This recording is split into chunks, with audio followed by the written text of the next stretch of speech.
I might just quickly jump now to Rona Conn, who is the co-founder of Milne Bay Organics. Please share with us what Milne Bay Organics is, what are your objectives, what are the challenges that you faced, and I'll leave the floor to you. Thank you. Good afternoon, everyone. Thank you, Arnold. And good evening and good morning to those of you that join us from outside of Thailand. My name is Rona Conn. Yes, I am the co-founder of Milne Bay Organics, but I also wear two hats. I am also the president of the Milne Bay SME Association back home in Milne Bay, obviously. So firstly, let me say a huge thank you to the Export Council of Australia and to the Apec Summit Thailand organizers for giving us the privilege of being here today in what I believe is the first, if I'm not wrong, but also optimistic that it will not be the last, where everyday businessmen and women get to be at the Apec Summit table. So thank you very much for that opportunity. Now, many of us have traveled here great distances, some of us more, some of us have survived what I now know to be a super typhoon in the skies to be here. So I could sit here and bore you talking about my business, but I won't. I would like to take this opportunity because I know that it will come all too far and few between to use this platform. Nelly, Miss Valmari from Central Mamina, and I have come here as the voice of our people of Papua New Guinea.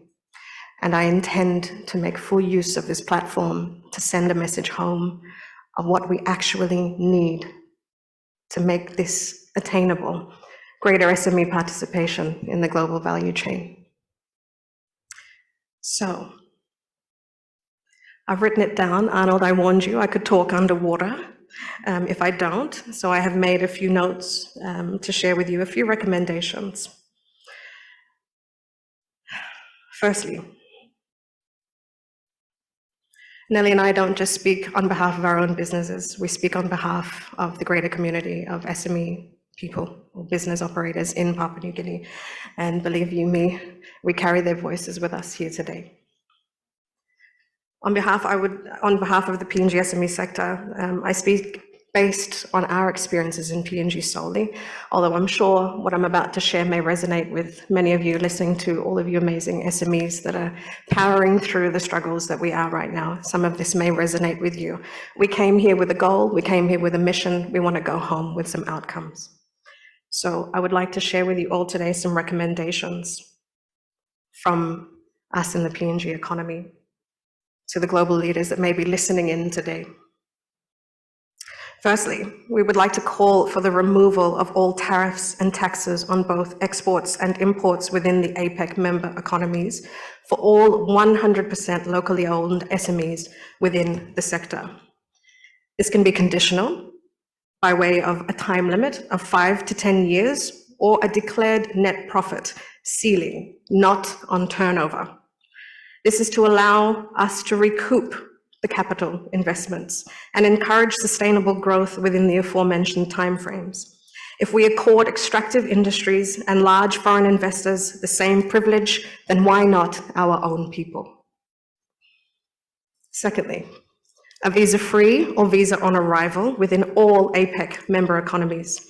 The freedom of movement throughout economies has seen the creation of billions of dollars worth of revenue generation, not in the trade of products alone, but through the tourism industry also, in a sense, the export of people. Thirdly, to our larger economies that are present here or will be viewing this later, we need more trade and less aid. We all follow the news and are fully aware of the brokering between allies in the region taking place. Truthfully, the trickling of aid support is an injustice to the hardworking taxpayers of your economies. It is unsustainable and, quite frankly, an insult to our intelligence that you would believe it enough to pacify and earn loyalties through aid dependency. If you really want to keep your allegiances strong and loyal, balance the trade scales. There is a glaringly obvious disparity when you look at the percentages of imports into PNG versus exports out of PNG. Currently, other economies have a list of over 128 approved imports, and that's specifically for New Zealand and Australia. PNG has 12, and we are the big brother of the Pacific. Now, I know that it is our responsibility in our own economies to improve upon production standards through regulations and infrastructure development.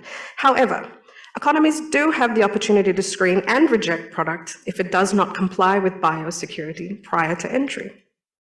However, they are choosing to ban imports altogether, which does not necessarily help to encourage the focus on manufacturing and downstreaming infrastructure investment if we're not even given the access in the first place.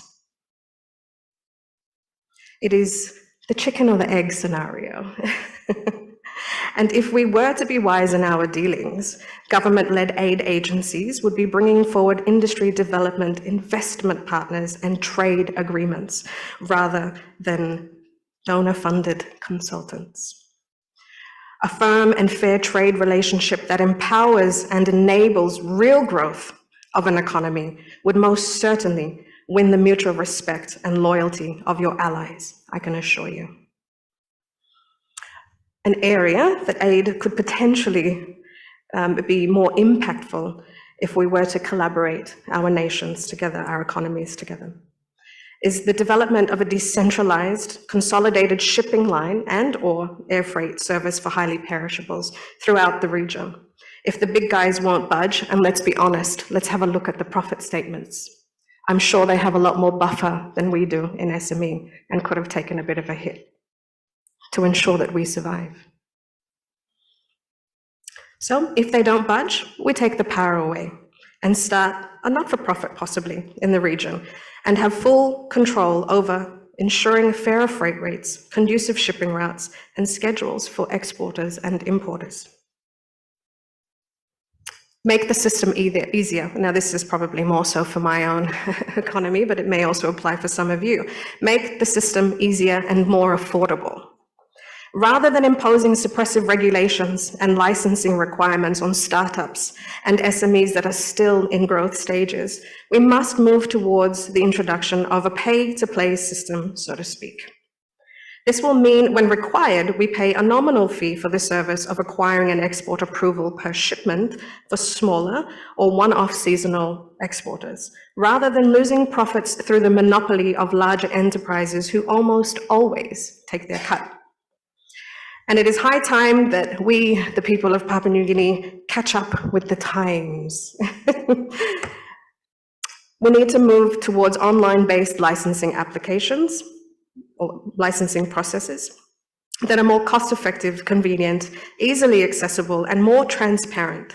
This will see the inclusion of hundreds of thousands of MSMEs in the export by simply giving them the opportunity to do so.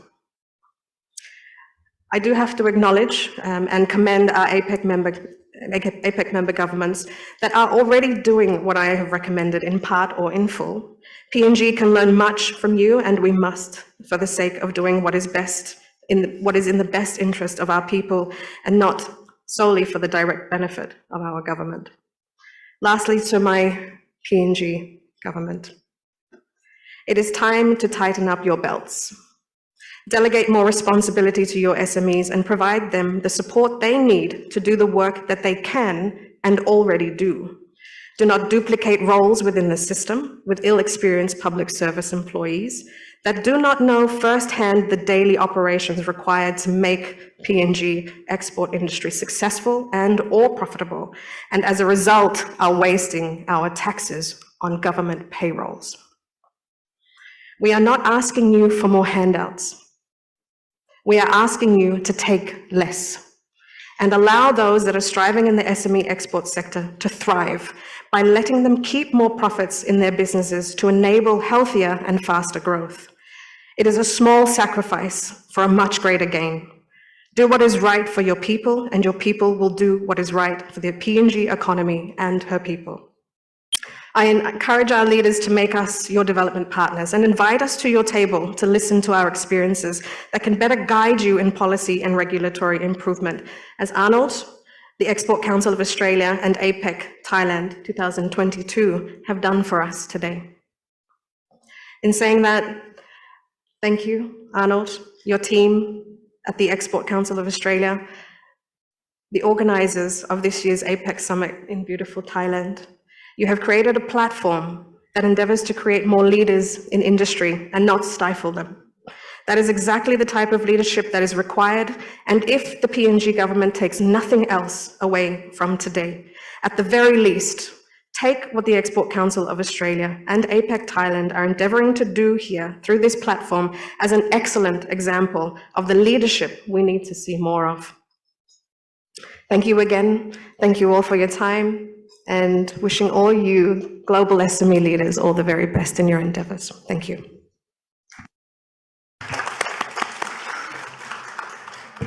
Thank you, Rona, for those comments from the heart, which are informed by shared experiences and collective knowledge, especially by the PNG SMEs.